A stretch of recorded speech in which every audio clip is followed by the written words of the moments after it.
Manoj, can you check my voice? It's fine.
Good afternoon, everyone. We'll wait for half a minute more and then we'll start proceedings. Thank you for your patience.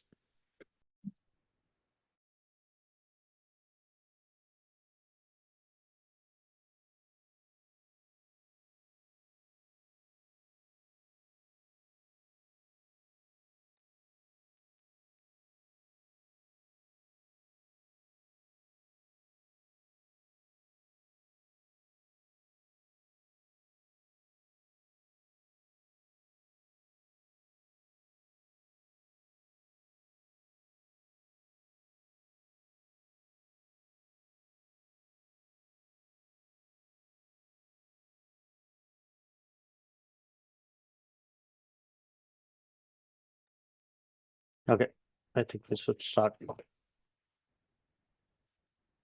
Thank you, everyone. Thank you for joining us today for this important discussion on standing legal, multi-sectoral, and economic approaches for air quality and public health.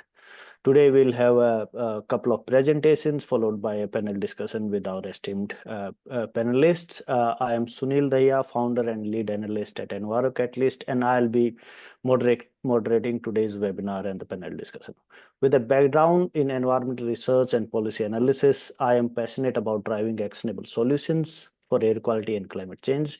I look forward to facilitating insightful discussions and hearing from our esteemed panelists as we explore the crucial issues surrounding air pollution and its impact on public health. United Nations Development Programme, in collaboration with the European Union, has launched a global initiative to address air pollution and its impact on public health in Mongolia, Ethiopia, and India. And this discussion is a part of the program. Just as a background, air pollution in India, as we all have witnessed and have seen, is a complex and urgent challenge that impacts public health, the environment, and the economy, transcending boundaries of sectors and regions. Addressing this requires collaborative efforts across governments, industries, civil society, and academia to drive solutions that are holistic, inclusive, and sustainable. By working together, we can leverage diverse expertise and resources to create clean and healthier air and future for all. To enhance technical and legal understanding and to energize the collaborative efforts, we have esteemed panel with us here today. I would like to introduce the panelists in the beginning. With us, we have Professor Suresh Jain. He's the professor and head of Department of Civil Engineering and Environmental Engineering at IIT Tirupati. With extensive expertise in environmental engineering, Professor Jain has made significant contributions to both research and practical solutions in the area of air quality management and pollution mitigations for about 2 decades.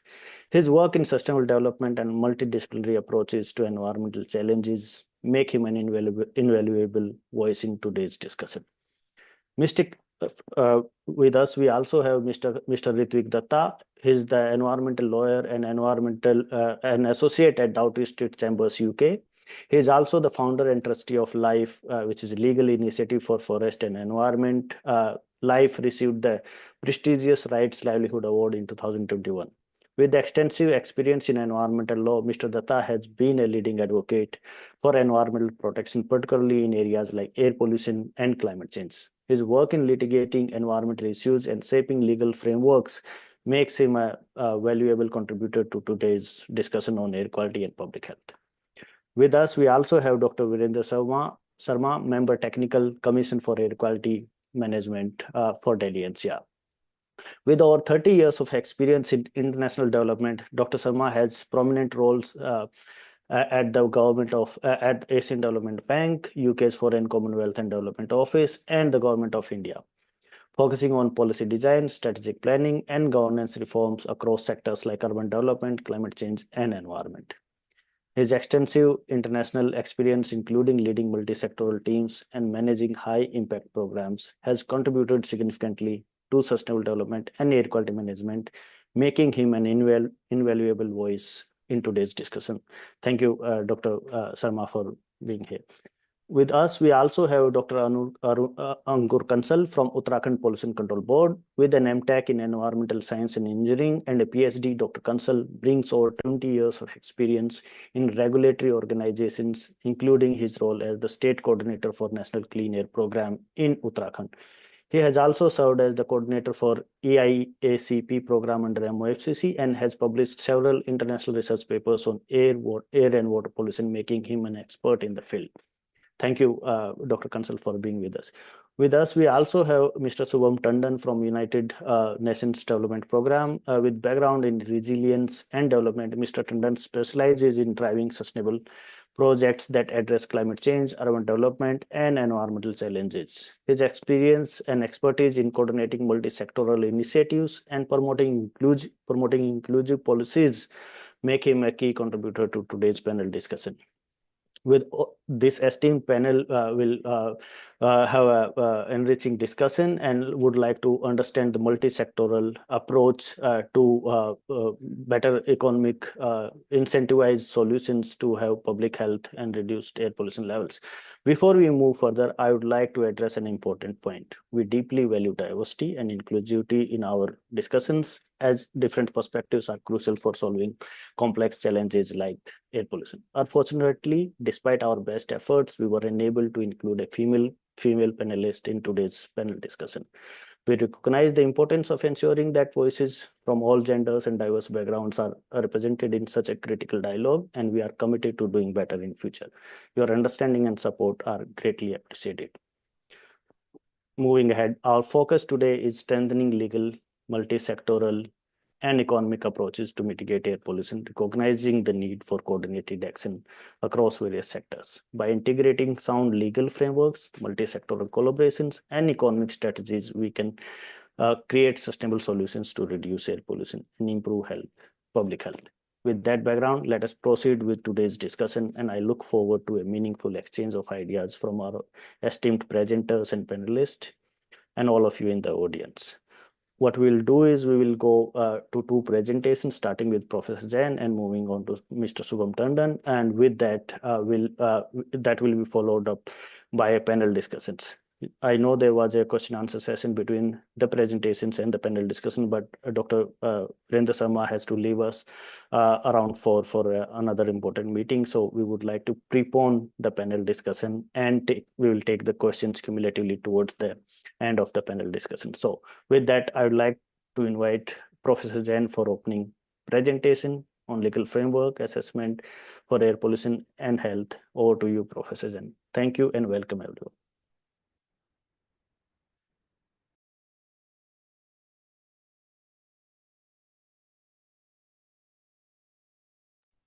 Professor Jain, you are on mute.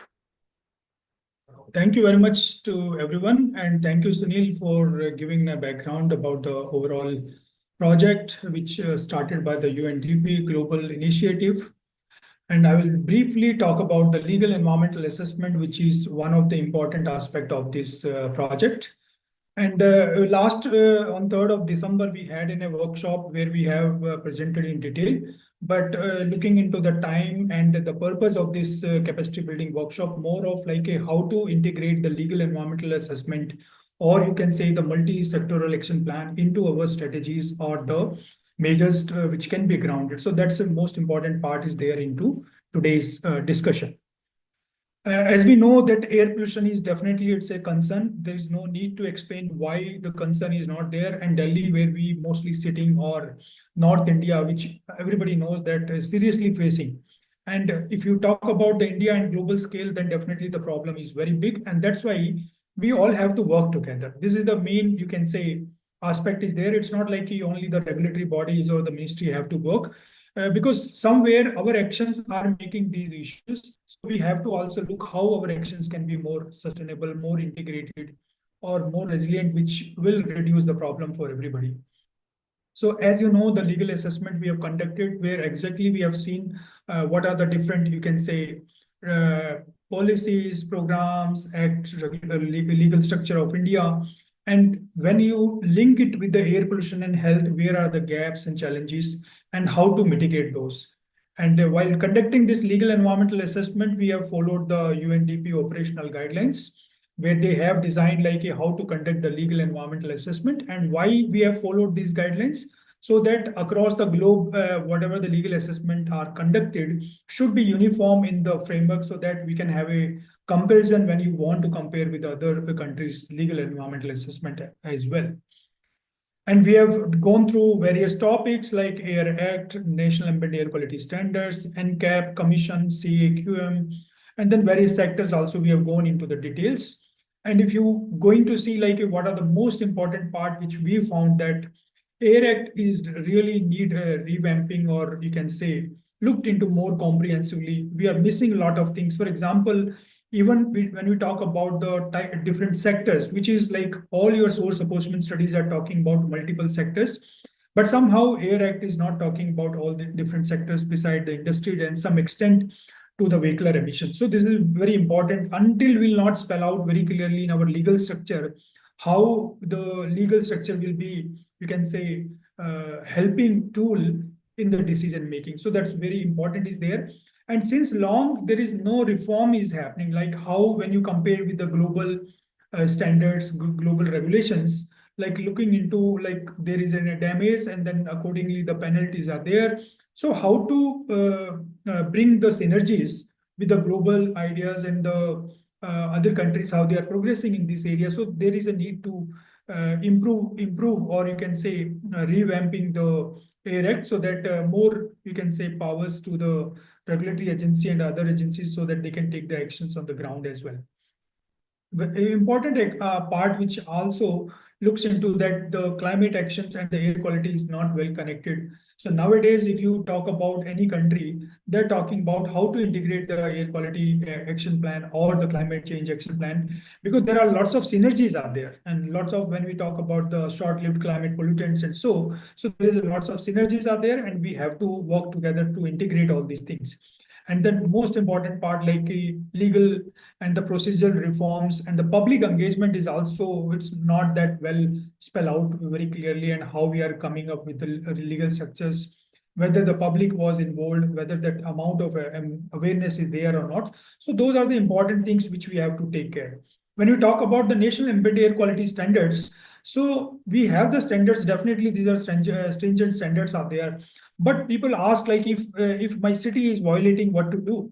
Except the grab is there, we don't know what to do. For example, if something is happening which violating the air quality criteria, so which sector has to be responsible? So somewhere we have not, we don't know how exactly the national ambient air quality standards will help you in the decision making. So that is also very important. And also we have to see when we are formulating whether we have included the health studies from the Indian conditions, or we have engaged the public, which also is very important to understand their concerns has to be taken into the comparisons. When you talk about the NCAP, definitely NCAP is progressing well. So many implementations are happening. But if you see overall, still people feel like even though progress is there, people are talking about that. So many non-attainment cities are there. So many source apportionment studies are conducted, but still the data transparency is still a problem. For example, when NCAP started, we have mentioned that non-attainment cities using the NAM data, or now we are comparing the progress with the continuous ambient air quality standards data as well, or the sensor-based data also. So there is not a clear connects out there. For example, in my last, when I presented, I showcased this slide. When you see that 2017 data, when monitoring stations are 1 or 2, and most at that time maybe you have taken the information from those monitoring points, and when you see today, the same city may have like more than 5, more than 8, or more than 10 stations. So it was earlier was not representative, but still we have made the city non-attainment. So we don't know whether the criteria was really applicable to the city, whether we should declare that city will be non-attainment, or we have to relook again based on the current situation, how our continuous ambient air quality monitoring stations are improving. So shall we redefine the criteria of the non-attainment cities? Because if you see in this case, one of the city which is showcasing there is a degradation in the air quality. But when you like, for example, in case of Agra itself, you see the NOx is showcasing the degradation, but when you take the you can say multiple stations, there is a progress. So it means there is a need to rethink whether the known attainment definition based on the data which we collected earlier is we have to go with further with this when we are talking about the NCAP 2. So these are the some of the gaps are there. CAQM definitely is doing a lot. This is the first effort by the government where government have made this commission where regional boundaries have been discussed, and the commission is doing a lot of effort because when I visited Punjab, Haryana, Uttar Pradesh, and Delhi, I see so many efforts are there. And but still, you see where the issue is there. Delhi was in the problem. Delhi, most time it was discussed. Stubble burning was a major issue, and that's why the commission boundaries fixed with those areas. But still, you see the Indo-Gangetic Plain is the also experiencing the same air quality, and we don't have similar type of commission or similar type of agency which looked into the details. So it means based on the learnings of the CAQM, based on the experience, Dr. Sharma is with us. He knows the best, like what is happening and where the gaps are there, how we can improve, or like shall we extend the boundaries of CAQM itself, or we can have regional similar type of agencies who will be responsible. So that is where the I feel like that gap could be filled. Then when we talk about the construction sector, then we talk about the transport, there are lots of improvement is required, which I'm going to talk about very soon in this another slide when we talk about this multi-sectoral, multi-stakeholder action plan. And what we have done, we have developed a framework and we have mentioned like how exactly the multi-sectoral action plan has to be designed. Very detail is there. I'm not going in detail, but we'll circulate with all the members so that you can go into the details. For example, Los Angeles have started with this air quality management plans. They have not jumped into this. Like for example, like the way we conducted the source apportionment study, but in this case, they have also conducted the air quality assessment, health assessment, economic assessment, and based on that, they have taken the measures, like which measure is more feasible and so.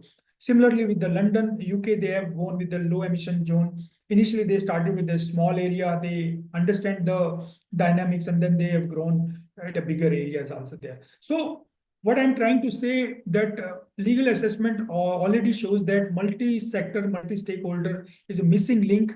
And for example, in case of Amsterdam, if you see transport sector, their transport emission sectors targets are very clear. Like they started in 2020, and then you see until 2030 how they are going to achieve the target, like Amsterdam emission free. They may phase out certain type of vehicles. They may change the fleet, maybe from diesel or petrol to electric and so on and so forth. So what we are trying to say is that sectoral targets are also very, very important. Sectoral measures are very important. At this moment, when we talk about our NCAP or other strategies, we don't have any, you can say, sectoral targets. So that's very important. Like when we talk about Berlin, so they identified the problem that when you talk about the NOx problem in Berlin, so if you average out the NOx emissions or NO2 emissions at the city level, concern is not there. But when you go where the major source is there, like from transport emission, it's very high. So it means the people who lives very close to the roadside, their concern is very important. So that's where we have to look into the details. So likewise, we have gone into various examples like Tokyo's Clean Air Program. They have gone into very intensive multi-sectoral approach. Then we talk about the Singapore, where you know very well that how Singapore is planning, looking into the resource crunch, how they are improving. Again, that multi-sectors are involved, like energy sector is there, building sector, green, urban infrastructure. So everything is working together. That's where the important is there. And then these are the four foundational pillars are there, which is important when we are implementing the or designing the multi-stakeholder or MSAP for improving the air quality. So that's from my side, and these are the just important recommendations. Like we should focus on the source specific strategies, including the MSAP.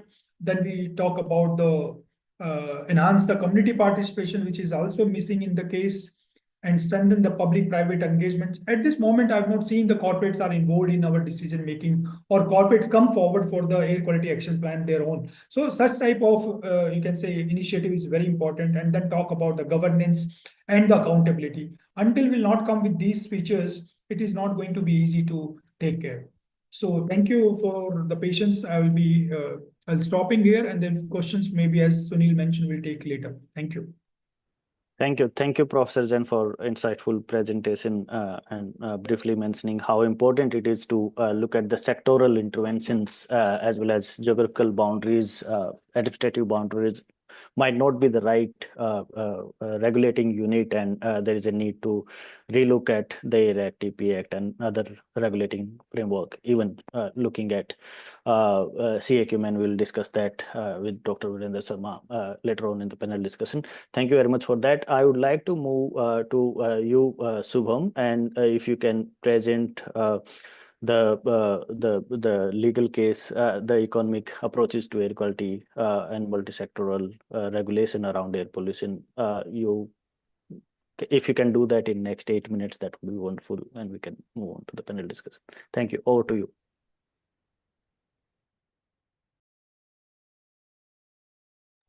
Subham, you are not audible if you are trying to speak.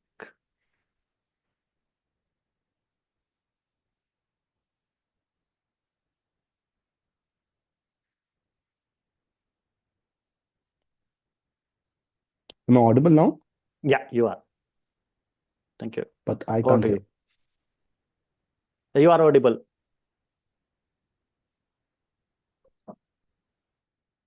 Okay, let me share the screen now.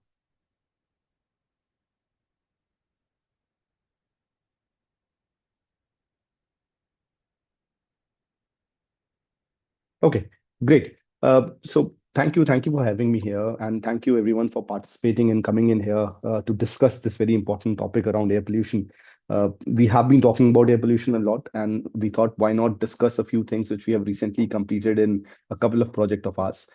This is something which, under the guidance of Professor Suresh Jain, has happened in partnership with European Union and also a few more donors which we have worked upon. So I'll quickly brief out what all we have done. Sureshji has already talked about the entire in-depth discussion which we had around legal environment assessment. The study lasted for almost a year actually, where we reached out to various stakeholders. We have reached out to pollution control boards, and we have tried to come up with first of its kind assessment of all the air quality uh, policies in the country. Apart from that, what additional we have done, we'll talk about that.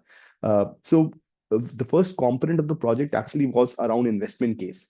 So investment case, what we tried to do was we tried to come up with a cost of illness and a return of investment study. Now, the idea was simple: have a comprehensive analysis of economic and health burden linked to air pollution and give a contextual and quantified number that what is the cost of this illness due to air pollution. It was tricky because finalizing the diseases based on air pollution, the effect based on air pollution was tricky, but then we were able to sort of navigate through all the participants, medical practitioners, and also Ministry of Health. And now this project is now vetted by both the ministries and it stands completed now. Again, after this session, probably we'll by the end of this month, we'll have an official confirmation on the study, and we'll be making the study public as well. So these were the two components around cost of illness and return of investment. Apart from that, we are also developing multi-sectoral action plans actually for the city of Gurgaon and Amritsar. So what has happened is Professor Jain has actually developed a very specific guideline on how to develop these multi-sectoral action plans. And based on those guidelines, we are actually implementing things at the city level, tying up with different line departments, right from PWD to Pollution Control Board to Municipal Corporation and the District Magistrate Office. What is that we can deliver and implement at the city level? So a lot of things have happened around it, and I'll specifically talk about investment case a bit. And now what we have done is it was a unique approach, first of all, because we were implementing this in simultaneously in three countries. We were doing this in Ethiopia, Mongolia, and India. What we did was we examined the health and economic burden associated with specifically PM 2.5 in such cities of Gurgaon and Amritsar. Then we also sort of came up with a potential intervention on how to mitigate the ambient PM 2.5 impact. And eventually, we also worked on a return of investment component.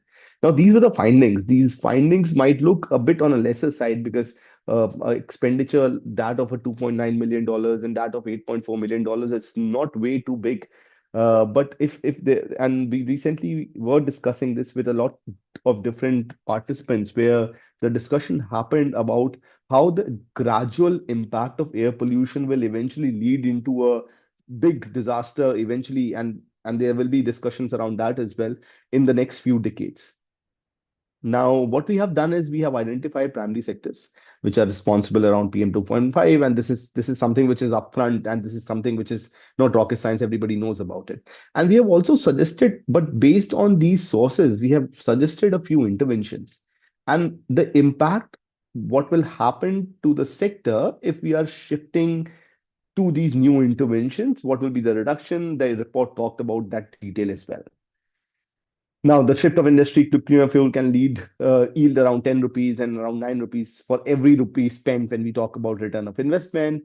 And the conversion from of a 2 to 3 wheeler to electricity is going to yield around 2 to 2.7 to 3.3 INR for every rupee we spend in Gurgaon and Amritsar. There were a lot of recommendation about strengthening compliance, air pollution monitoring effort, but all will boil down to the enforcement which is supposed to happen by the government. So that is where the LEA work, which Sureshji has worked upon, will come into picture. Now, apart from that, and Sunil, I would like to take a bit more time of you. I would like to also talk about quickly in just next 2 minutes. I think I have 2 minutes left, about the work which we are also doing within the air pollution realm. This is a very interesting discussion per se. What we have done is the problem of data in air pollution is something which is very prominent. We understand that low cost sensors are not always a solution, but we have tried to come up with some interesting outcomes using these low cost sensors. So what we have done is we have procured around 100 low cost sensors in the cities of Patna and Gurgaon, and we are trying to come up with India's first digital stack on emission around that. What we have done is the entire work, we have trained citizen scientists and on how to use these dynamic sensors. We have geotagged locations in general where these citizen scientists carrying these sensors are moving around and collecting data from the entire city. And then we have posted static sensors in the hotspots of the city, and we are collecting information since last 4 months. We already have some around 4.5 million data points around it, and we are trying to come up with very interesting solutions. Like Bihar Pollution Control Board wants me to give a daily analysis from our sensors at a very hyper local level and suggest them some suggestions every day. If there are any changes in the range, uh, we can immediately work around it. So, for example, we have developed this portal. We have also developed this app called Vayu app, which has all the components. So this is how it looks. It's a public document. It's a public uh, portal where we have all the sensors. The sensor information is right up front, and we can understand what is the range, where are we moving, what is the exact outcome of this daily average which we are coming up with. For example, what happened day before yesterday, we were sitting in Patna and the pollution control board, we came up with a range and we suggested that the carbon dioxide emission in one of the areas is almost 4 times than required. Then it generally remains. And what pollution control board did, they immediately sent off people to attest that if the sensor is giving some good result. And we saw that there was some accident because of which the traffic was happening, and because of which it was huge traffic jam happening, and they directly reached out to the traffic control board, opened 3 more ways to sort of navigate to that area, and within a span of around 3 hours or so, the carbon dioxide emission reduced by almost 40%. So the idea is we understand a lot of policy changes cannot happen, but these daily point source, non-point source data and solutions can be worked around when we talk about these small low-cost sensor initiatives at the city level. So I guess probably taking forward, we can come up with something on similar lines to other cities as well.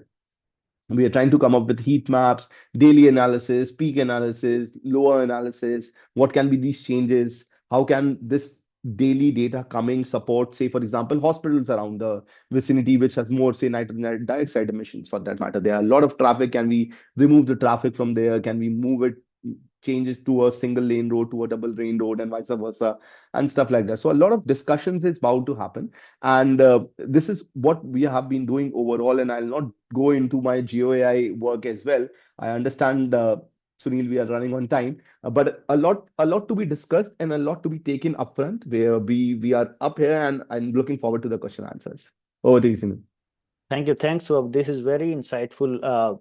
Though there have been a lot of data out there, and many times we say that there is limited data available on air pollution and air pollution regulation, but the amount of data which is already out there that can really bring in a huge changes, particularly if we look at it that way, and also integrate the tools and the functioning of the government machineries to ensure that there are actions taken in real time on that data. Thank you very much for that.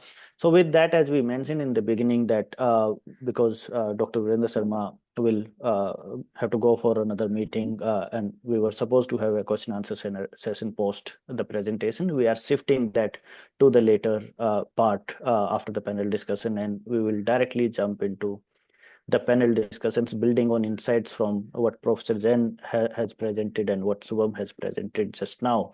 What we know is that air pollution is a complex problem. There are various sectors contributing to it. There are various geographical regulations. Even if a city closed down completely, maybe the pollution levels, particularly in northern India, might not be resolved even for that city, because the wind, when it blows, doesn't recognize political or administrative boundaries. So with that cross-sectoral regional air pollution problem, and also knowing fairly well and drawing from Swam's presentation again that the investments which have to be made for reducing air pollution, they have high return on investment, and that is a clear case to say that the air pollution can be resolved. The investments are very, very minuscule compared to the impact they will bring.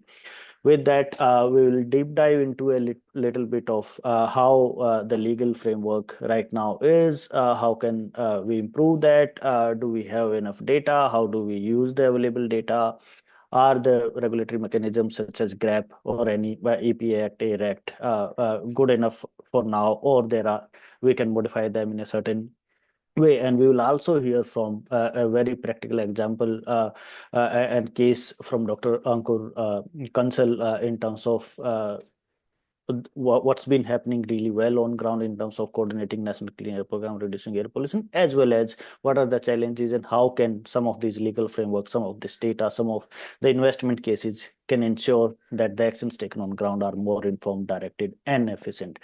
So I'd like to welcome all the panelists again, Professor Suresh Jain, Mr. Ritvik Datta, Dr. Virendra Sharma, Dr. Ankur Kansal, and Subham Tandon to be part of the panel discussions. And all of you are there. Thank you very much for being part of the discussion. It is really an honor to have such a distinguished panel and moderating that.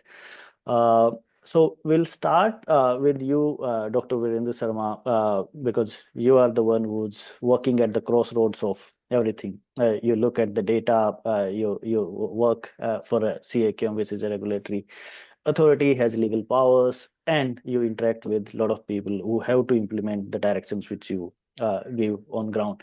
So building on the presentation and looking at the jurisdictional challenges and legal framework, given the complex jurisdiction landscape where multiple governments oversee regions with significant emission sources, do you believe the current legal and regulatory framework is adequately equipped to effectively reduce pollution at its source, particularly when we look at the regional sources of pollution? And how does the Commission on Air Quality Management structure contribute to overcoming these challenges which might be there in the mother acts of EPA Act and the AIR Act? Over to you, Dr. Virendra. So thank you very much, first of all, Professor Suresh and Sunil, for this introduction. And I think the capacity building workshop focusing on legal, multi-sectoral economic approaches is really timely, because I think this issue is very topical now. And it's good that the analysis has been done by Professor Suresh on this. What I would, and also thanks for adjusting your schedule to at least allow me to, present my thoughts before your formal panel discussion starts at 4 o'clock, given that I have a meeting. So thanks for that adjustment. So in terms of the specific, question, of course, I would directly say that, the current legal and regulatory framework is certainly not adequate and certainly not fully equipped to effectively reduce the pollution at source issues that you're talking about. Of course, what needs to be looked at, again, from a very much, let's say, the CAQM perspective, it was set up very much, of course, thinking about the airshed approach, but perhaps they, limited us to the NCR. And of course, NCR is not just the boundary. We've already seen, and despite the fact that we do extend to about 300 kilometers under our thermal power plants, from Delhi, and also Punjab and Haryana, or Punjab specifically, is being covered under the stubble burning through the Supreme Court directive. So it's certainly useful to look at that whole angle, where the broader airshed is being brought into focus. However, I think I'm reflecting back on the assessment that was done by Professor Suresh. I think two things that you mentioned.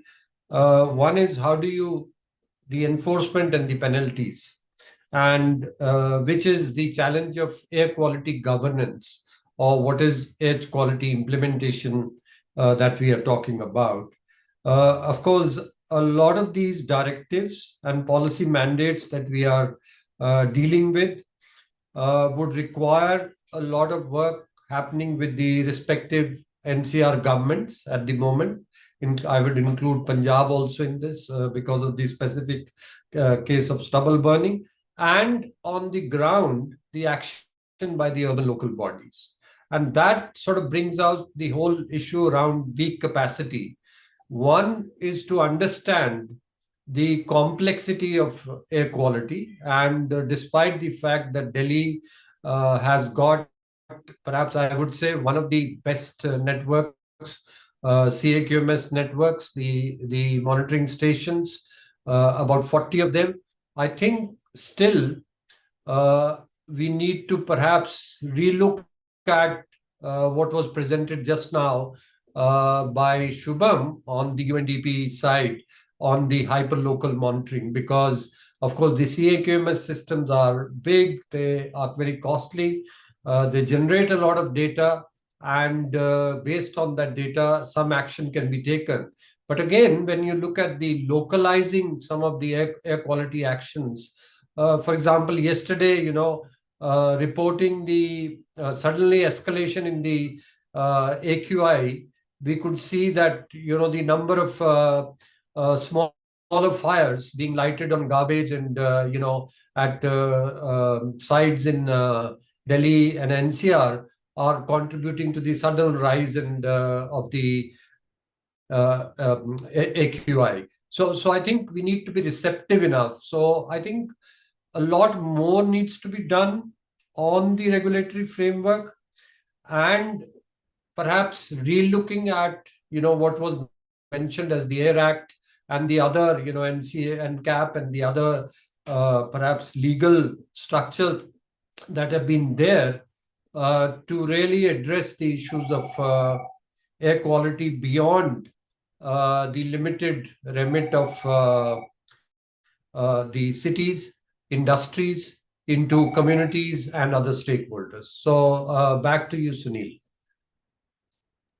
Thank you, Dr. Virender, for that those insights. It is very, very evident that the existing framework of the AIR Act particularly isn't really been able to resolve the problem. And I also completely agree with the fact that CAQM being restricted to Delhi NCR or not having such bodies in other places is another limitation, and there is a need to relook at that way of regulation and governance.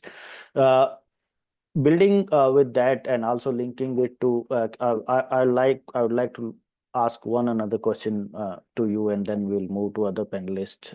And also, please, before that, mention before you leave, please also mention anything else which we might have missed out on from your experience perspective. So I wanted to ask you this question about the capacity building and manpower, which seems to be a big challenge in terms of implementing even the directions and advice which are given by multiple bodies, including the CAQM. Does the limited availability of adequately trained staff, both legally as well as technically, pose a significant challenge in effective implementation of CAQM directives across various sectors, particularly considering the complex multi-sectoral nature? While some of the actions which are very local, as Suva mentioned, those are easy to do, and as you also mentioned that yesterday's fire incident with the waste and other fire incidents, those, if identified, can be regulated. But then there have been multiple other sources, big point sources, and other sources in the larger region, and there, because of we have heard multiple times that because of limited manpower and limited capacity, we have always fallen short in terms of regulating pollution. So what are your views on that? And if so, what strategies could be employed to address this manpower gap and to ensure successful execution of emission reduction measures? Okay.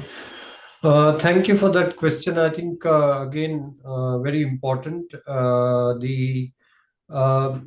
And this issue, in fact, was engaging the Supreme Court about 2 months back, where the issue of capacity, limited resources and capacity within the pollution control boards and people on staff, and of course, vacancies came up. And of course, in that context, CAQM was also mentioned because we have to get our work done through the existing structure of the state pollution control boards, especially in the NCR and the other areas. Now, of course, the weaker capacity of the pollution control boards, the current vacancies in the positions, and moving beyond, the narrow remit of industrial pollution into looking at air quality from dispersed sources and from point sources, as was mentioned by Sunil, is something that, is quite challenging.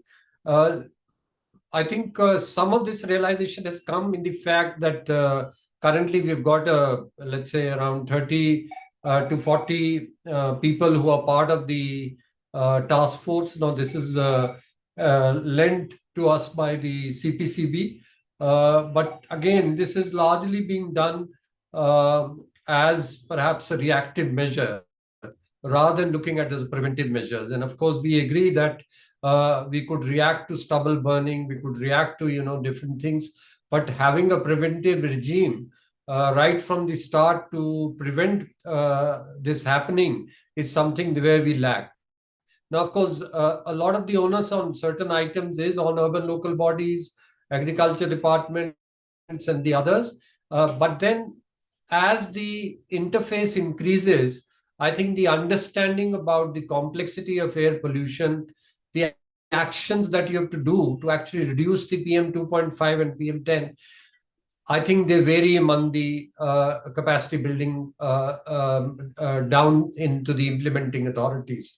And, a typical example is that, let's say, this whole directive to have nodal officers from the agriculture and the rural development department in Punjab and Haryana to look at the stubble burning. Of course, there needs to be very clear interface with the farmers, and that's where the gap. But then one is about the ensuring that you are enforcing whatever is the legislation or whatever is the direction that has been provided.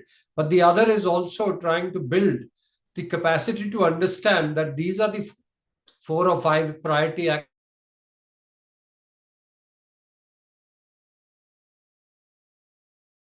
It looks like some issue on Dr. Virendra's side. Yeah, he's back. You're on mute, sir.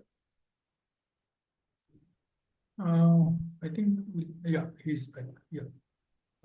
Now I'm okay? Yes, now yes, it's yes. okay. Okay, sorry.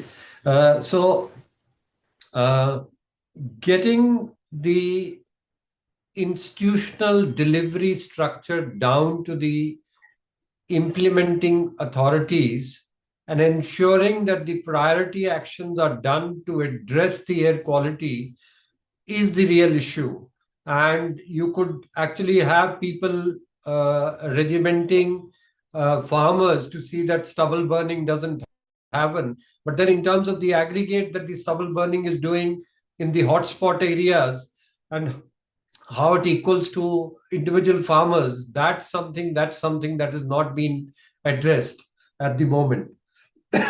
So what I would say is that apart from the jurisdictional challenges, the enforcement mechanism and getting the enforcement mechanism. So perhaps I would again like to mention in this workshop that in the last 2 months, for the first time after CAQM's existence, where we have about 51 different directions and advisories to different governments, there has been an emphasis on prosecution of officials. So 150 officials have been prosecuted in Punjab, right from the district magistrate to the nodal officer of the revenue or the departments.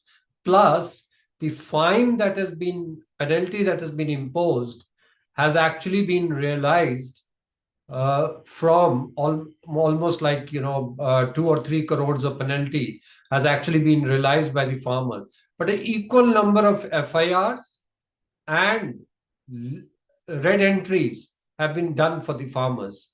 Now, of course, there is a deterrent that needs to work. So I think on the enforcement and the penalties, things are working ahead. But if you look at the dispersed sources of pollution, there's much more to be done.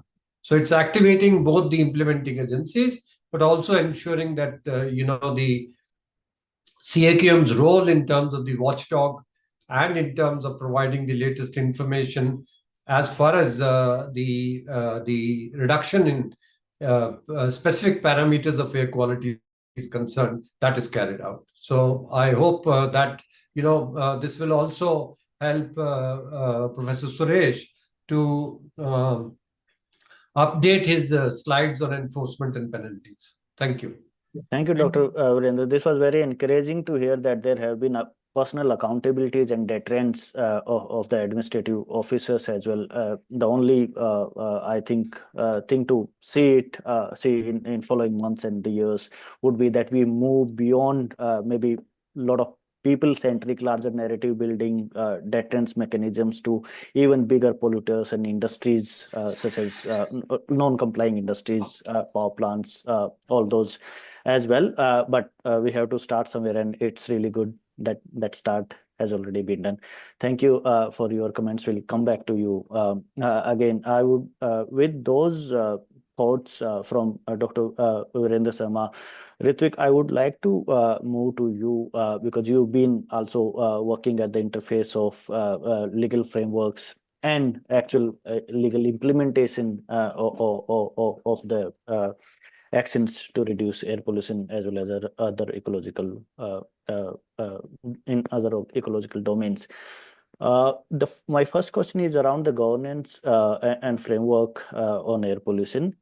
Is air pollution regulation best governed under the existing AP Act and Air Act? We have seen a mention of that. Those are falling short. And as well as NCAP in the current version, which lies a lot of responsibility on the municipal corporation, and that becomes the nodal agency for that.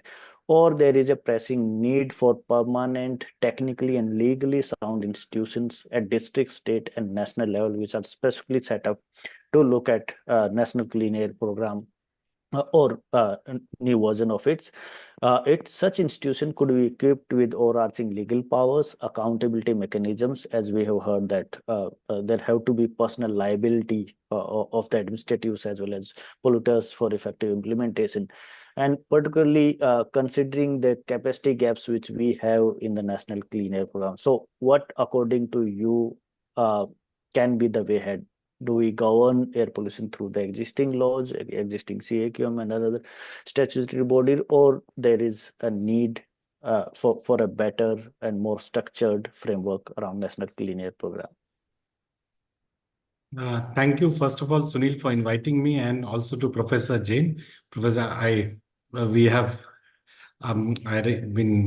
I've always thought of attending one of your meeting, but unfortunately it has to be online. But next time, hopefully, we'll get an opportunity to directly interact.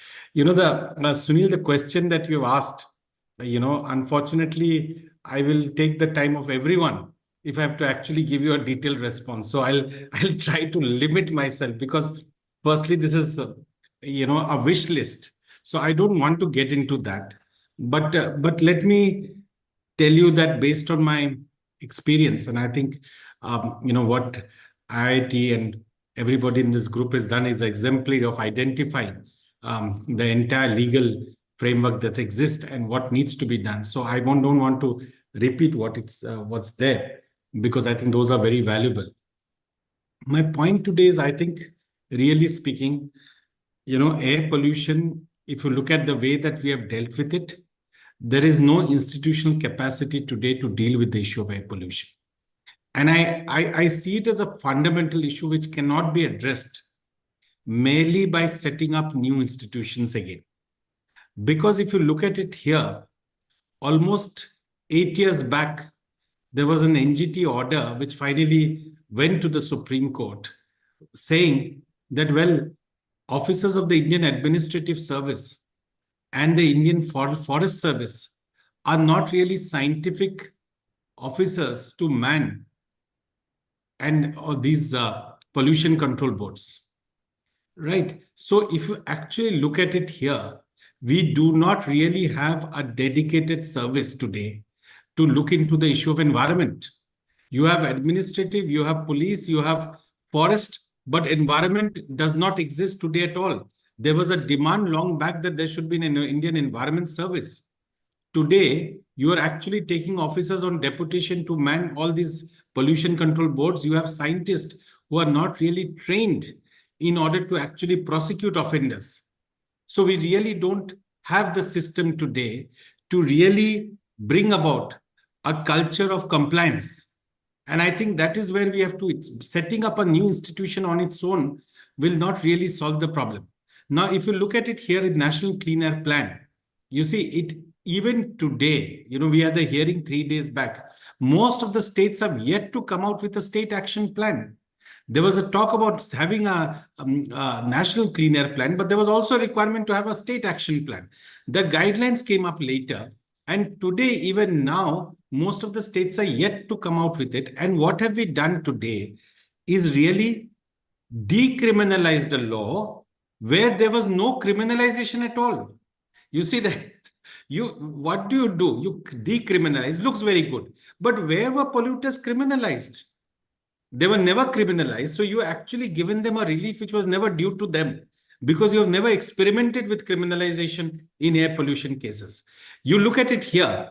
I today smoke in public, I will definitely get fined. But if I emit, pollutants from my factory, my case will go before an adjudicating officer under the Jan Vishwas Act. The adjudicating officer will settle my problem in the manner in which an income tax officer deals with an issue. Now there is a fundamental difference between a financial statute like an Income Tax Act and a right to life legislation like the Air Act. This cannot be between the violator and the state who settles the dispute. It is between the citizens who have been denied the right to clean air. That settlement cannot be done by the state and the polluter. And so this Jan Vishwas Act actually is the death knell to whatever little that could happen in the arena of air pollution. So really speaking, we in a way now consider air pollution as a white collar crime. And as a white collar crime, it becomes like a financial matter to be settled between the parties. Now, when we have a crisis of this nature, I think it is criminal to think about the fact that we can condone such violation. Now, look at even the National Clean Air Plan. I know there are people in this group hearing it who are much more informed than me. But let me say here that today we are talking of monitoring how many cities? 480, 490, somewhere around that region. Well, let's not forget we have 4,000 cities. So in our best condition, all that we are talking about is monitoring 400, 480, 490 with multiple monitors. It's a good idea. But how can you call yourself a city when you cannot even install one low-cost monitor and actually take action? So what is today happening is, whether it is EPCA, as you are aware, I had been very critical of the role of EPCA, because see, there is good work that EPCA did. I'm not undermining it, but that is not the model in which you can bring about changes. And we have to understand many things in terms of it, that we need direct grievance redressal mechanism to deal with air pollution. It cannot happen through this Article 226 and 32 mode of filing public interest litigation. It cannot, unfortunately, happen where every citizen will have to file a civil case before a court at such a high level. We need systems in place today for action to take place. And for me, I think what would be important, to just condense my argument, is I've been actually saying we actually need a dedicated environment service, to actually make it work. Like the US EPA, you actually need not just an authority to look at it, because look at it, Pollution Control Board, right, is a reactive body. It is not looking at improvement. It is looking at only controlling the pollution. And therefore, that cannot work. You do not have, and I said, we really need a trained service to man at district level. Why can't we have a district environment officer like a DFO? Why, if it is there in the police, why it cannot be for the environment? You look at it here, the irony is, there are states, there are districts which have 2% forest cover, but will have a divisional forest officer. But the whole air which covers the entire district, the entire water resources, will really not have a single person looking after it. So we don't have them at the district level, at the state level, at the division level, and at the national level. And therefore, we need to bring about, the discussion should start, and maybe it'll take some years, but those people are the ones who should be trained in the science of it, not the administration part of it. We are actually putting too much emphasis on administration and very little on the fact that it needs a mix of science, administrative capacity, and authority, all three together. And then only, and just to tell you, merely criminal law will not work. This is, criminal jurisprudence is extremely complicated. The kind of evidence that is required may not be always possible. Therefore, we need to be molding the system in a way which actually is able to meet the requirements in a very scientific, objective manner. Thank you. Thank you, Ritvik. This is really, really important, that what we need today is not maybe new laws and regulations, but what we need is people on ground who are implementing whatever exists in form of law, but backed by data and science to it. And you are very right in saying so that the district environment officers are, though they are there in multiple pollution control boards or districts right now, but I still remember 6 years back, I think the only municipal corporation which had the district environment officer was Pune, and now we have few other cities which have that. So there is a little bit of acknowledgement coming towards this issue, and there are people who are technically sound and who have had the practice of understanding the science of air pollution, who are managing it. And with that, we'll move to Dr. Ankur Kansal, who is an environment engineer at the Uttarakhand Pollution Control Board and had been looking at National Clean Air Program at the state level, coordinating that. So, Dr. Kansal, hearing from what Dr. Virender said as part of CAQM, Uttarakhand doesn't fall under any kind of CAQM or any other body similar to EPCA or CAQM, but it's governed by the State Pollution Control Board. And now we know that National Clean Air Program has been mostly been governed through the municipal corporations at the city level. Now, we are not sure whether the municipal corporations in Uttarakhand have an environment officer or not, but many other cities don't. But you are an environment engineer with the Pollution Control Board. So in your experience, what have you seen as to start with a couple of bottlenecks while you are implementing the National Clean Air Program, particularly from the perspective of understanding the data and even the importance of the investment case? Has there been a thinking in implementing the measures to reduce air pollution on the lines of return on investment? Has there been some kind of scientific evidence which ensures that our actions are not focused towards just reducing the dust, neutral dust, but addresses the combustion sources as well? So what has been your experience, particularly in the state of Uttarakhand, being the soldier who implements all those things or who are responsible for implementing those things on ground? Very good afternoon to everyone. Am I audible?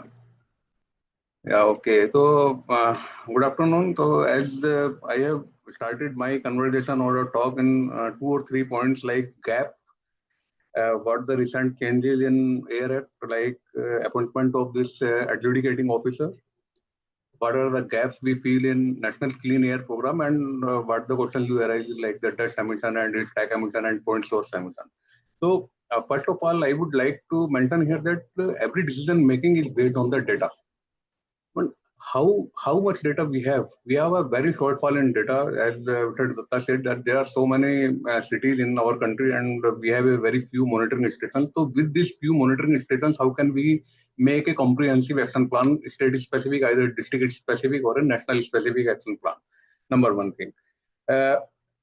Come to the continuous ambient air quality monitoring stations. This cannot be afforded by the every state to put them in all the cities and 3 locations in a city or 5 locations in a city. So this is the separate thing, how the cost can be, you can say, compensated by the states or the central. Another one, if I talk about the adjudicating officer in the amendment in this Air Act. So previously the arrangement is like that whosoever is the violating the norms, then we people used to go to the designated court and file a complaint case before the court. Now there are the 2 steps in between: adjudicating officer, then appeal to the Honorable National Green Tribunal, and then after the aggrieved party may go for the, you can say, local court for asking them to penalize these things and imprisonment and so many other things. So rather than to simplify the Air Act, or rather than to in a way of decriminalization of the Air Act, so I feel personally somehow this makes the process lengthy in terms of giving punishment to the violator. One thing. And another thing is that the Pollution Control Board doesn't have any firefighting tool. Means we have the power to issue only direction. We don't have any power to impose a on-site penalty like the RTO, like the local police, like a constable who can fine 500 rupees or the 1,000 rupees. Why don't the Pollution Control Boards have such powers? So we are going there, we are inspecting the units, we prepare the inspection report, we submit to the higher authority, we issue the direction. And if he don't comply with the direction, then we have the option to file the complaint case. Now, this process is again lengthy. So this, I personally feel that there is a shortcoming, and this act doesn't think about the more empowering of the state pollution control board. So that should be, and that is the future demand. As far as the National Clean Air Program concerned, one thing is that earlier when I was coordinating the state for the NCAP, I feel I studied many of the city level action plans. So I feel most of the action plans are on the curative nature. Curative means like we have to reduce the dust control, then we can sprinkle the water, we can pakka road, we can make pavement, we can planting more trees. But what are the technical interventions? What are the research development? What are the, you can say we are saying the end of the pipe treatment. What the initiations we have in the process? What is the process optimization? So that the fugitive emission may not be there, we can trap in-house. why there is not a charter like CPCB has prepared a charter on Ganga Basin, like pulp and paper industry to control the water pollution. Why don't have a charter on the air pollution for a specific area?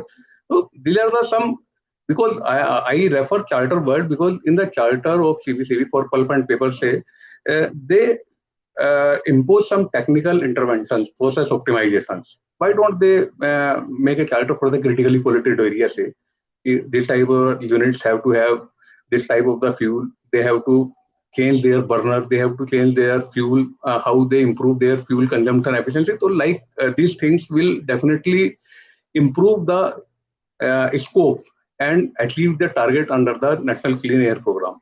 One thing. Another thing, we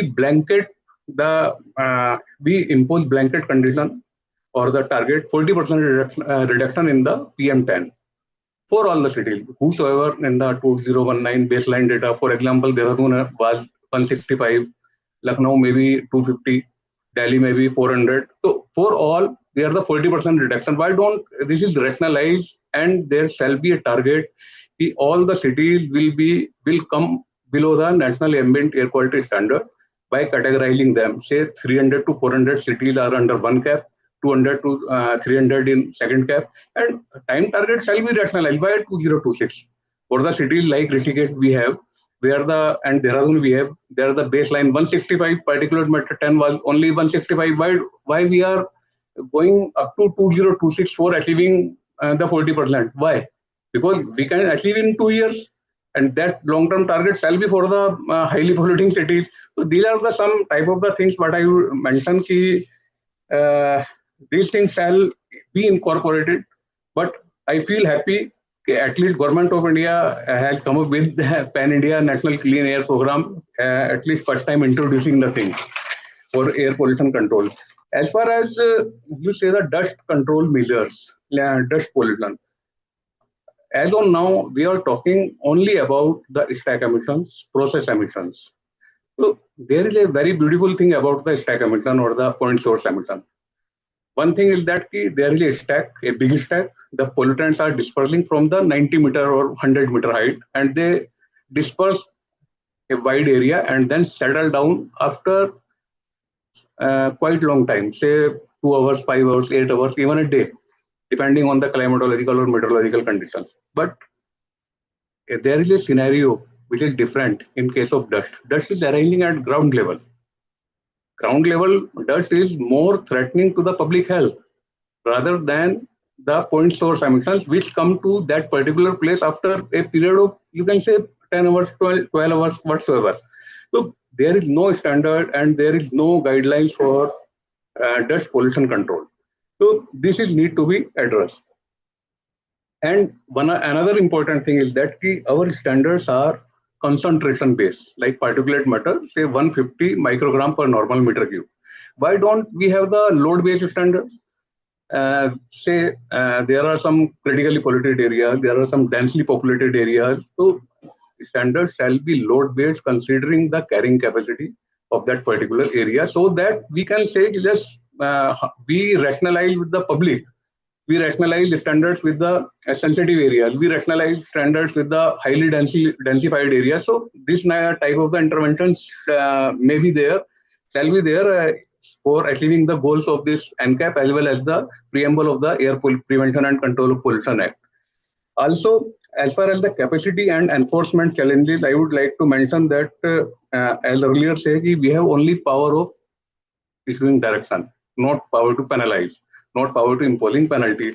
So discussion shall be there, must be there, how the state PCB shall be strengthened in terms of the enforcement and compliance of the provisions of Air Act. And some measures what I would like to suggest, adoption of cleaner fuel, only in certain cases where clean fuel is available, like for application of CNG and PNG cleaner fuel, we need transportation line, you can say pipeline for transporting this fuel, but there are so many areas where these pipelines are not there for CNG and PNG. How the industries of that area will use this cleaner fuel? So for that purpose, for those areas, we need process optimization. We need some solutions. We have to give some incentive to these industries so that they come up with the these advanced pollution control facilities and support in the National Clean Air Program. Retrofitting, in those areas, we can also go for retrofitting in their air pollution control system by providing them the technical solutions. Process optimization, I already told. And of course, in the last, load-based standards. So my more emphasis is on the load-based standards and strengthening of powers of pollution control boards in terms of issuing penalty challenge on the non-compliance for immediate control of a particular type of pollution at a particular place. So with this remark, I conclude myself. Thank you. Thank you, Dr. Ankur. It was very enlightening to understand from you how the new amendments in the Air Act are more limiting to the pollution control boards at the state level than empowering them. And also, I completely second and agree with you that the concentration-based standards or reduction targets might not be the right way unless we reduce the emissions. Pollution is a factor of emissions and meteorology. We can't control meteorology. We have to reduce emissions, and we have to move towards emission load reduction sectorally at different geographical levels. And your the other point, which is very interesting, is that why should a city reduce pollution level and achieve national ambient air quality standards in a longer horizon when they can do it earlier? And also, what is the incentive for a city which already achieves national ambient air quality? Shouldn't they try to optimize their processes to further reduce pollution levels?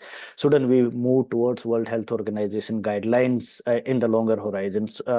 Because once a city achieves national ambient air quality, there is no discussion on air quality, and that's happening with a lot of other cities in India. So there should be a new goalpost given to the cities which are doing better to clean their air. Thank you very much for that. We'll come back to you. With that, Subham, I would like to come to you, and it has been mentioned multiple times, and you brought it in your presentation, that there are actions which can be taken, directed actions being informed by the data which we have at our disposal. These can be hotspot based data and actions. It can be actions based on the data which comes from CEMS or source of osmosis studies and many other things. So you have worked in resilience and disaster management earlier, though we have graded response action plan which kicks in when air pollution levels go beyond a certain level. That's kind of acknowledgement of a disaster, but not in those clear terms.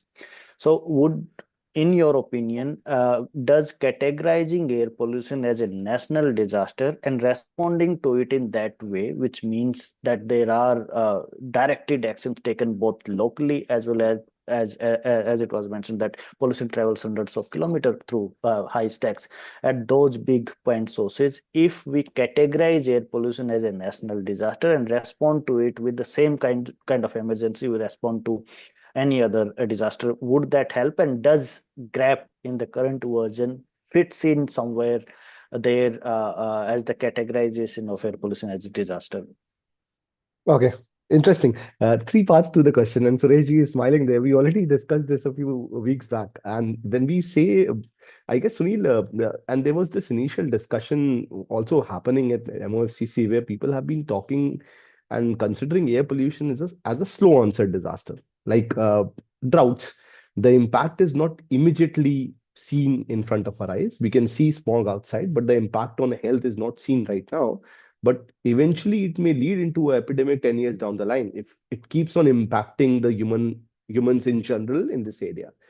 So see, notifying it as a disaster, again, it's a very individual-centric opinion, but it can be one of the solutions. But I don't see finding solutions of air pollution if we start considering to respond to air pollution.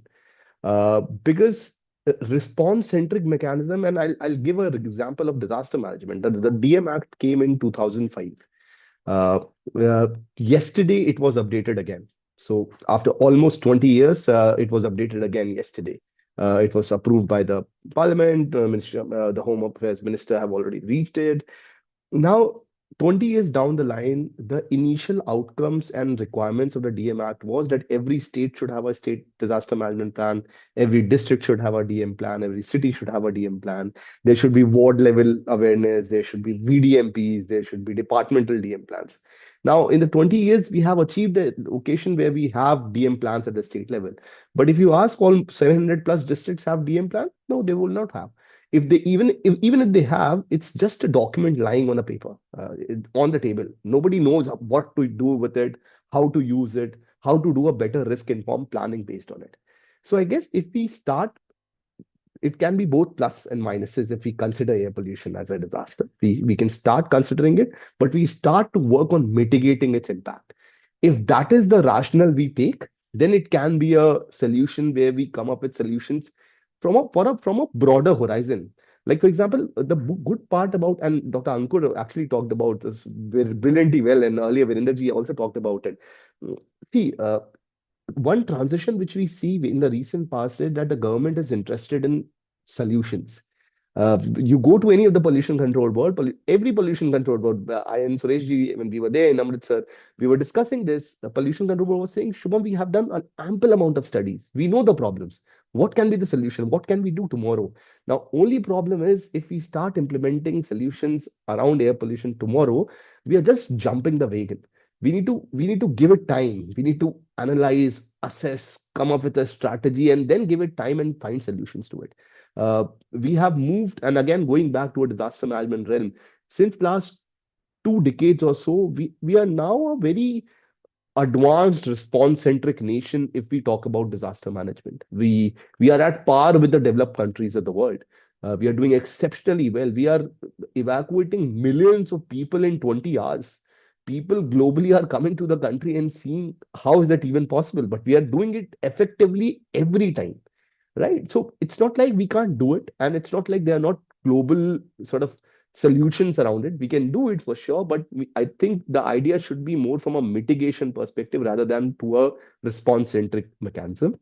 To your assessment around data-driven decision making, I guess, and I remember a few years back when Geo was being launched, Mr. Amani talked about that data will be the new oil of the times, and data decision making is so important because until and unless you do a better risk informed planning, you won't be able to keep on implementing solutions. Because and data per se, like we are in 2024, we are still giving reference to 2011 census.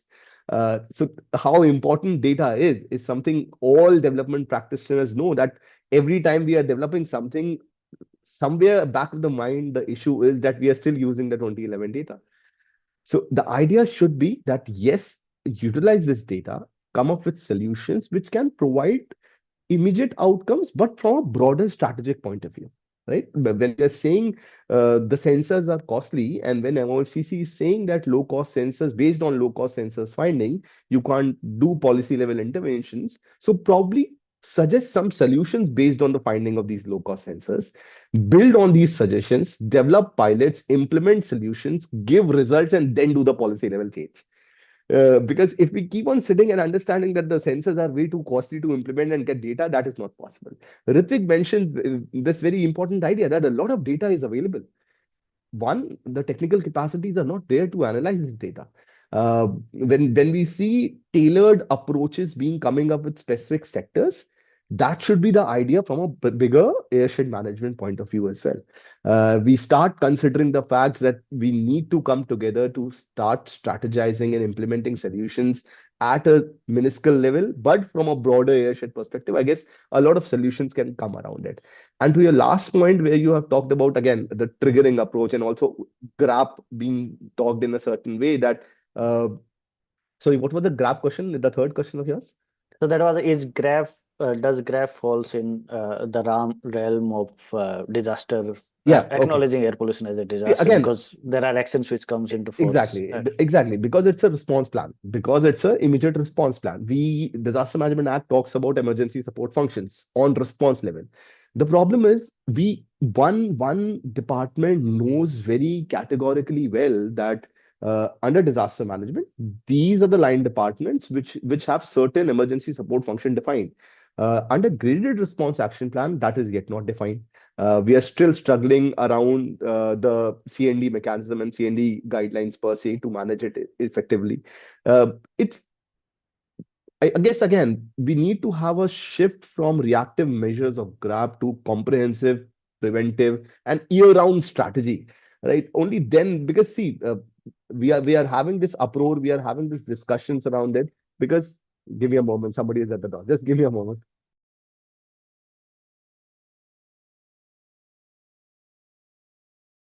Sunil, you have to unmute. Sorry, thank you.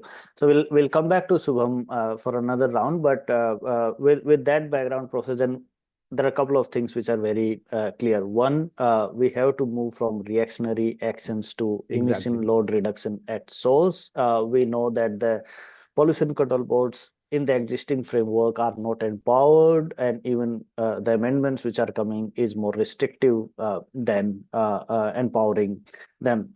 We also know for the fact that even institutions like CAQM haven't been able to, one, utilize the data fairly well enough, because we have data on pollution sources and continuous emission monitoring data, which haven't and even the forecasting mechanism haven't been used really well. Now, because of your experience in air pollution and regulation space for last 2 decades, and also conducting this legal assessment, which the legal assessment highlighted that the legal framework could be strengthened further. Do you feel there is a regulation that ensures absolute emission load reduction at source? Till now, we reduce per unit traveled or per unit production of the emissions, or in volumetric terms, but no city, state, or a district has started talking about the cumulative capacity, assimilative capacity, carrying capacity. And that's what Dr. Ankur also mentioned. Is there a need to move towards that emission load-based reduction approach across sectors, across geographies, giving pollution control boards more mandate and making that part of the plan? Yeah, thank you, Sunil. Yes, it's almost highlighted by everyone. Mr. Datta also have mentioned, Kansal have also mentioned, because he part of the regulatory system, he knows that. And I always talk when I talk in my classroom also, like some industry, when you go with the proportion and when you go with the capacity, it will not match with your emissions, right? Like the load, because the load is the most important component is there. So until you will not talk about the load per like a regulation, it means you are permitting many of those industries and you are translating the burden to the local people. So that's where the damage cost is increasing, and that is shifted to the local community or the local people, or maybe where when the pollution is transported from one place to another. And that is where we were talking last couple of days before, that the production cost or the competition, that cost is we are not including, and that's why you become more competitive in the market. So what I felt is, if you are not going to come with the load-based emissions, and especially for the important sectors where we highlighted in the legal environmental assessment, that if you are not going to go with the sectoral approach, and how the stakeholder has to understand this, because stakeholder also will not able to understand, because there is a not clear cut, you can say, regulation to control how much from a particular, you can say, when the capacity is increasing or decreasing. That's the very recent example is in the state appraisal committee. They were talking about when the industry is going with the double than their production capacity, how their emissions are going to change and how the impacts is going to be there in the surrounding. And when the local people is already, you can say, complaining about the emission and the damage which is happening. So in that case scenario, how the regulatory body will act on that, because we don't have that type of regulations. And that's why, like what Dr. Kansal was trying to mention, they will not able to act, because you will not directly correlate if its emissions are becoming double or triple, then how they are going to, you can say, take care of the local community. So what I feel, as we discussed in the legal environmental assessment as well, that source specific means sector targets are also very important. And even the capacity or the production based, like how much the load is there, that is also very, very important. Once this narrative will start, automatically you will see there is going to be a drastic improvement into the air quality. Thank you, But- Dr. Zen. Thank you for that. So we'll come back to all the panelists for one more round of concluding remarks, but I'd like to state two questions or discussion points, if I can say so. One is that we know now there are new monitoring stations coming. There are even in the cities where there were monitoring stations, there are many cities which doesn't even have a monitoring stations. So if we measure the progress of a city towards cleaning the air, just looking at the PM 2.5 or PM 10 data or the pollutant concentration data, that might or might not give us the real picture.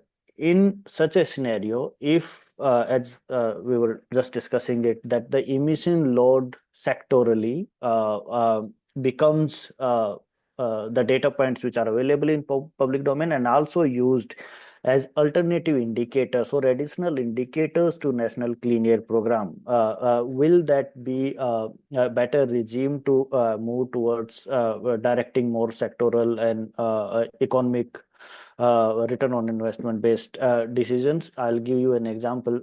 If air pollution again is a factor of meteorology and emissions. Meteorology cannot be controlled, and whenever the meteorology is good, we see progress happening on air quality. Now, in such a scenario, if a city is increasing its petroleum product consumption, the coal consumption in the nearby region is increasing, the tourist footfalls, etc., is increasing in the city, without any major technological advancement in terms of controlling pollution at source, it becomes fairly difficult to reduce emissions because the emissions are reducing and the pollution levels might not reduce. We have also seen multiple cases where there have been questions raised on the quality of the data of air quality monitoring stations. So in such a scenario, one, is there whenever the NCAP 2 comes out, is there an urgent need to add alternative indicators which are emission load based, which are fuel consumption based for different sectors and not just within the municipal corporation bodies or boundaries of the city, but in the larger geography to start with at a district level and in the larger air set? Second, an additional question to think about is, while there are multiple cities which have shown tremendous progress in terms of controlling air pollution, and it's very great to see that, but if a city achieves national ambient air quality standard, there is no incentive and there is no framework for that city to keep doing better. And that also applies to coastal cities and South Indian cities and northeastern cities, wherein the pollution levels might be at the fringe or below the national ambient air quality standard. While we know the transportation sector is using the same old technology, the industries are using the same old inefficient pollution control devices, power plants are still running with the old technologies across the country. If we are assuming that controlling and retrofitting and operating these more efficiently or reducing pollution of these sectors will reduce air pollution load and air pollution levels in northern India, they will do so for all other cities as well. In such a case, is it a time that we start thinking about stratified national ambient air quality standards, which means cities which are below or around national ambient air quality standard are given new targets or goalposts to move towards the World Health Organization guidelines? We are not saying that let's move to 5 microgram in 2 years, but at least have an ambition to move towards those guidelines. Is that something which should be kept in mind when we come up with National Clean Air Program 2? With those two broader questions, I would like to ask all of you to give your concluding remarks in under 3 minutes at maximum. And we'll again start with you, Ritvik, because we don't have Dr. Virendra Sharma, so we'll start with you this time. So, see, again, you've raised an important point, but the only concern is that with the existing standards, how serious are we in order to meet them? So are we putting too much emphasis on standards itself, and is it achievable? You see, the goalposts keep changing, whether it is on emissions from power plant or whether timeline that was fixed to clean up the air. Now, as long as we keep changing or pushing the goalpost by year, there is no use of stating that we will reduce PM 2.5 by 30% or 40% of this particular level.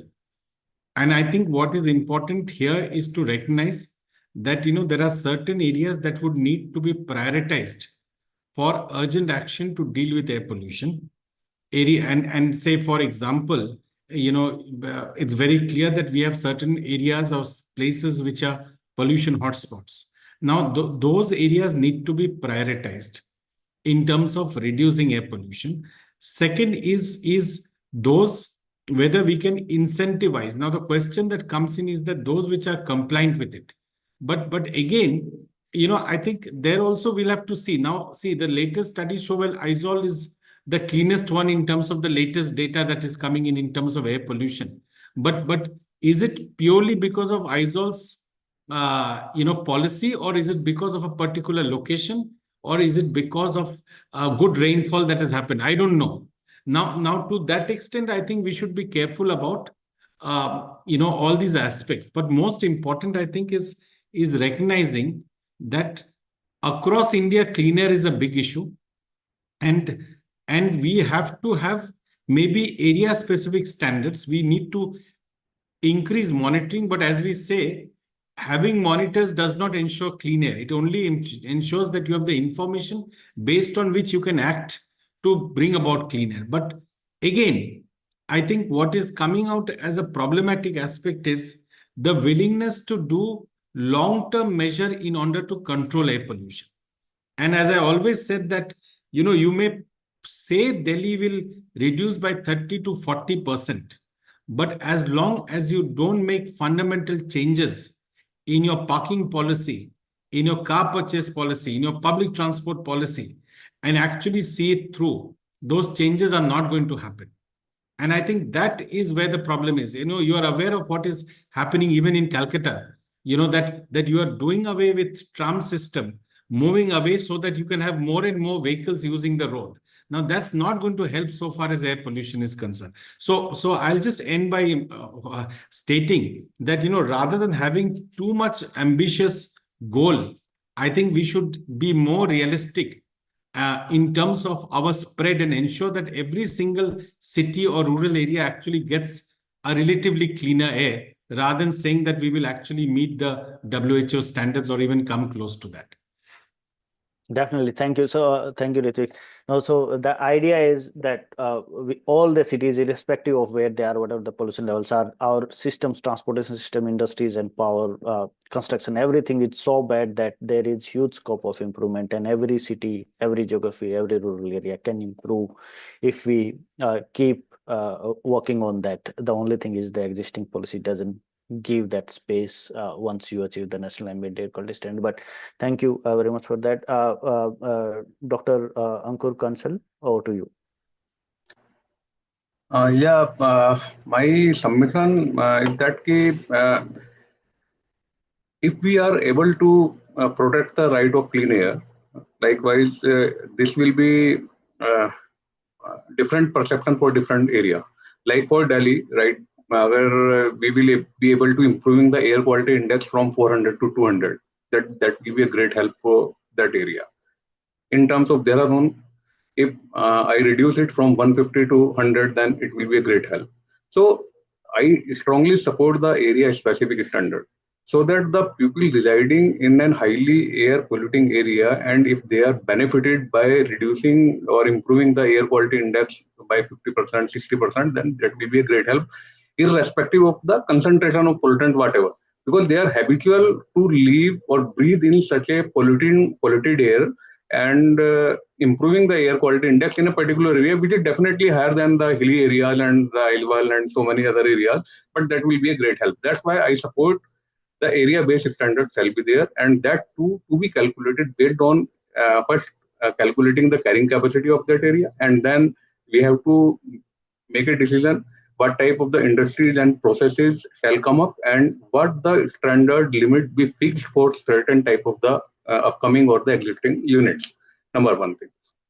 Number two thing is the awareness.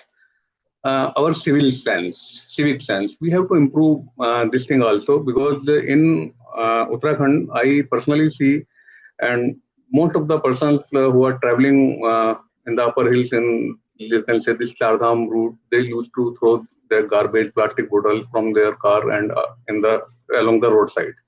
What the local people do, because the hilly terrain is like that, you cannot collect all the waste and transport it to the material recovery facility or so on. So what the local persons do, they usually collect it and fire it.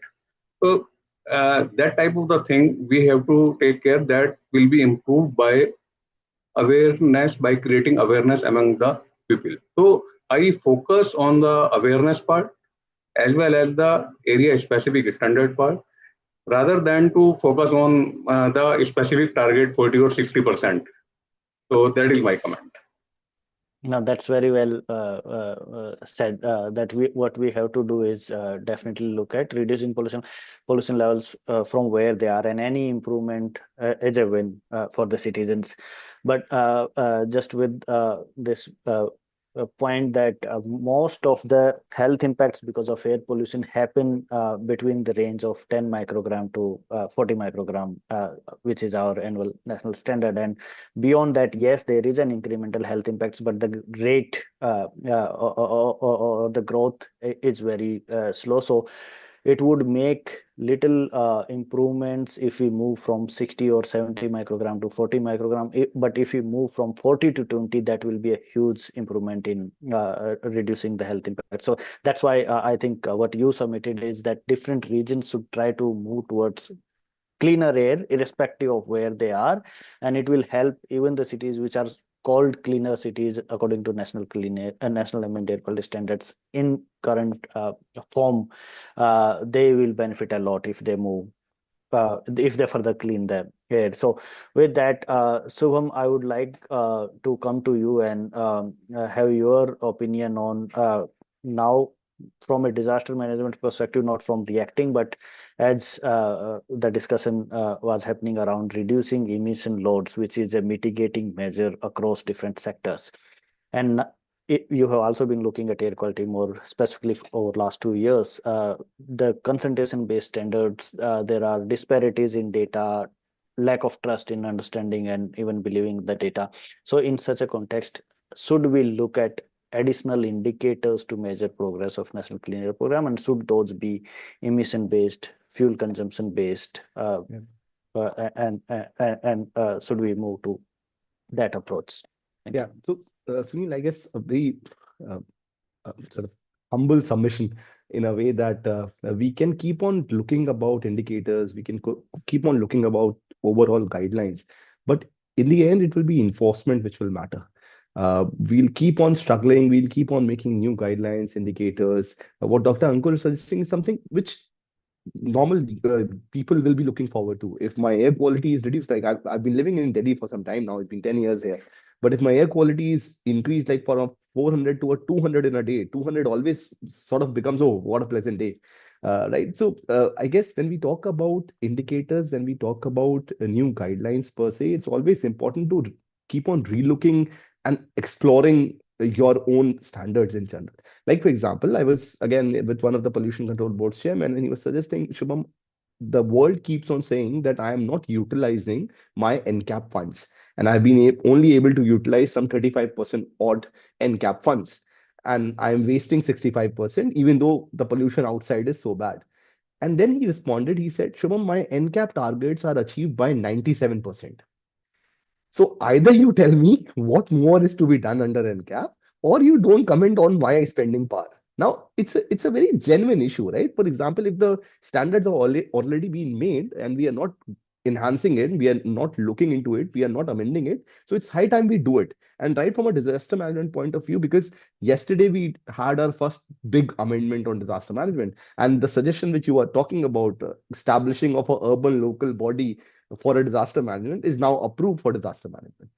I personally am not very eager because the more the merrier sometimes is not a concept when you talk about policy level, because then you ideally either you have a single point window where all the solutions are being provided, or you define the issues very pertinently. Right now, I'm like from a disaster management point of view, I'm thinking, okay, I'll have a state disaster management authority, I'll have a district disaster management authority, and somewhere in middle, I'll also be having a sort of urban local body which will be managing the disaster management. So similarly, when we talk about air pollution per se, I guess the idea should be to relook and take a step back, strategize what is specifically is the requirement of the country, and then come up with evidence-based indicators for the same. Yeah. Thank you. Thanks, Shivam. Over to you, Professor Zen, on these 2 Yeah, points. yeah, thank you. Thanks, Sunil. And it's good to listen from others' point of view. What I see when Bharat 4 we have implemented, and only few, you say 10 or 15 cities got the Bharat 4 fuel, equivalent level fuel, which is very close to Delhi NCR region, right? And then people start saying that, oh, the country has been divided into the categories of citizen, like some citizens are, you are focusing, some citizens are, you are not focusing. So what I felt is, it's a fundamental right for everybody to breathe clean air. So looking into that constitutional right, which already Supreme Court have stated, so first of all, we have to be very clear, whatever the levels are there, I should breathe with clean air. So that's the first fundamental part is there. So without going into the regional or so, because the same question or same discussion happened in the European country, EU MS members, they also discussed the same. Can we go, like, for example, where the air quality is very bad and somewhere the air quality is relatively better?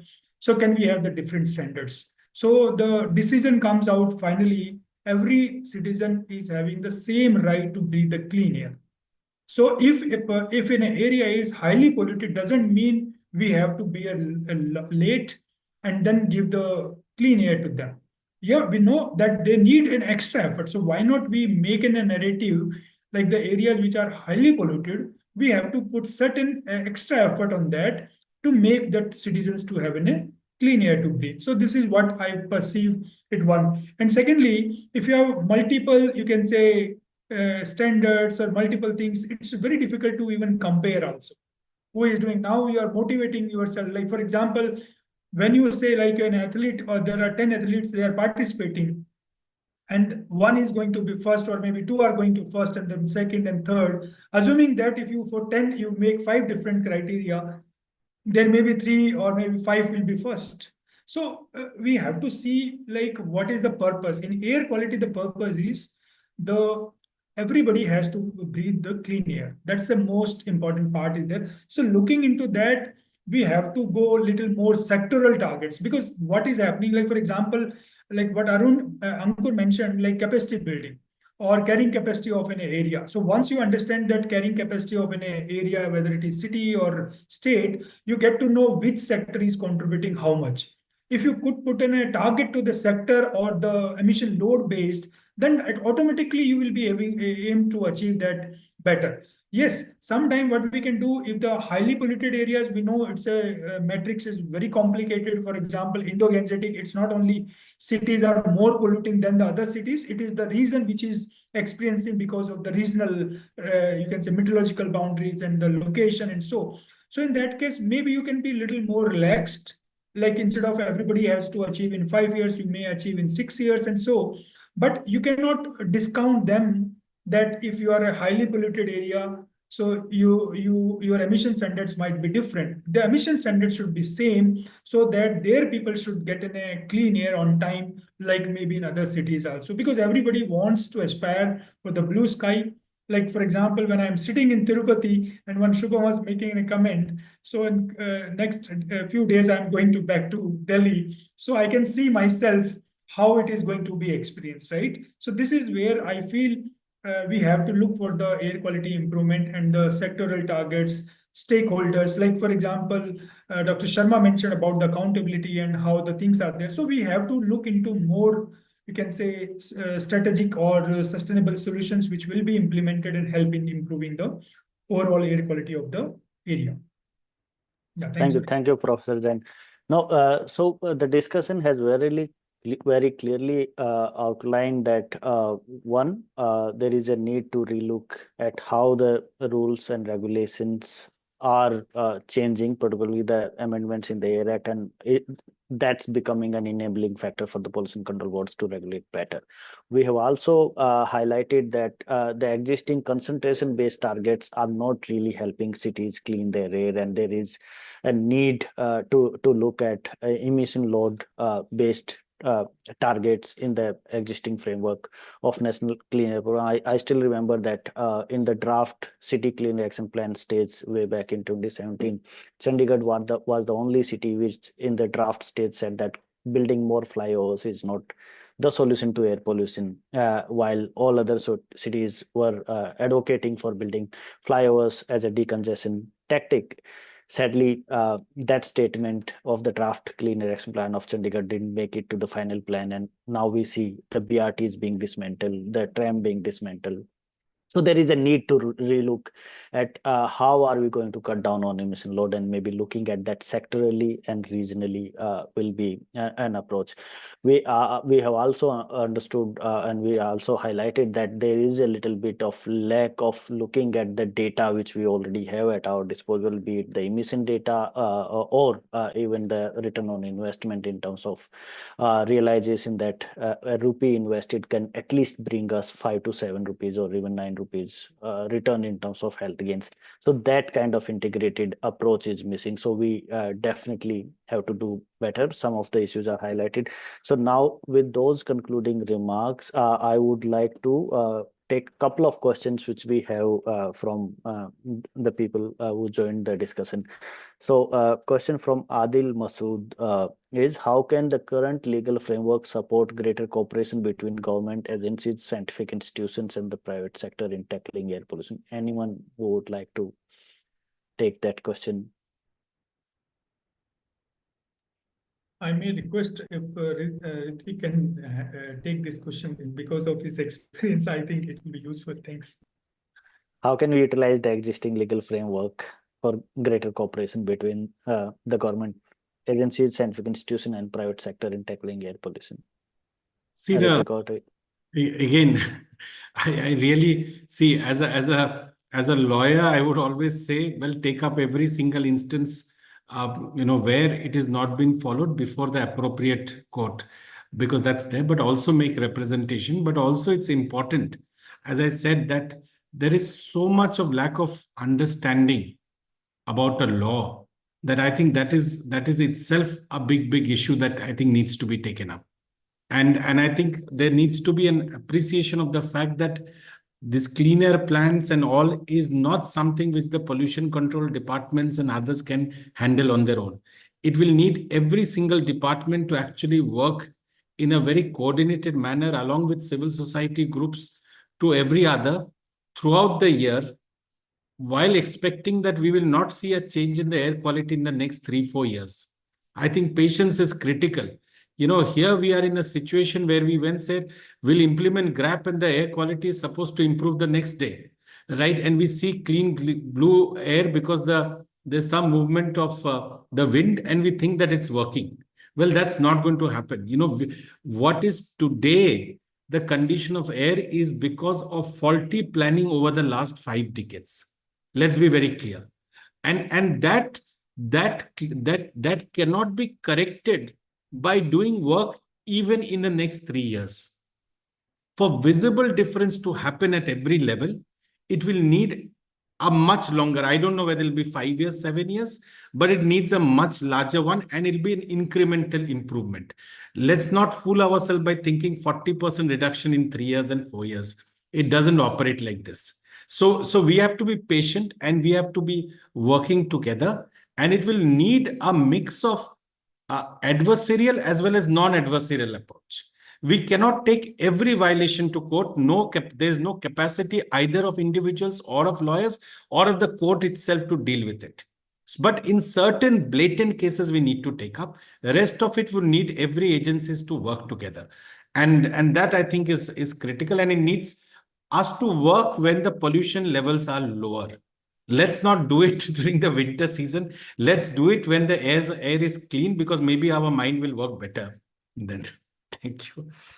Thanks, Ritik. There is a clear scientific evidence that our simple ability to do simple mathematics also gets compromised in high pollution. So that point well taken, that we have to keep talking about it when we don't have invisible pollution becoming visible during the winters, but all throughout the year. There is another question from Mr. Dr. Ashish Sharma, and the question is particularly around this is something which Professor Zenvi have also talked about earlier. Right now, the focus of NCAP is primarily on PM10 particles, which are little less lethal than PM2.5 particles because they are more toxic. But with growing monitoring and understanding of the science, we realize that ultrafine particles are much more severe. Is there some focus which has already been given to ultrafine particles because they are finer? These are smaller than even PM2.5 and penetrate deep into our bodies. And ultrafine particles also penetrate into our bloodstream and reaches every other organ. So, do you think there is enough emphasis given on that, or there is a need for that to be included in this kind of national cleaner program and other policies? Could industry academia partnership, at least in the monitoring and visualizing this, be a way? Yeah, Sunil, if you see the directives which started by the European Union member states and the European Commission, so they started with 3 pollutants, gradually they moved to 5 pollutants, and now they have 12 pollutants, because it's not one pollutant is only coming from one source. And fortunately, unfortunately, all the data which we are showcasing in terms of damage is coming out from PM2.5 or NOx or ozone. And we are talking in our, you can say, regulatory measures, we are talking about the PM10. And again, fortunately, unfortunately, our standards are mass-based. And when you talk about the mass, which is coming from, like, that is the reason the dust is coming out as a villain compared to any other sources.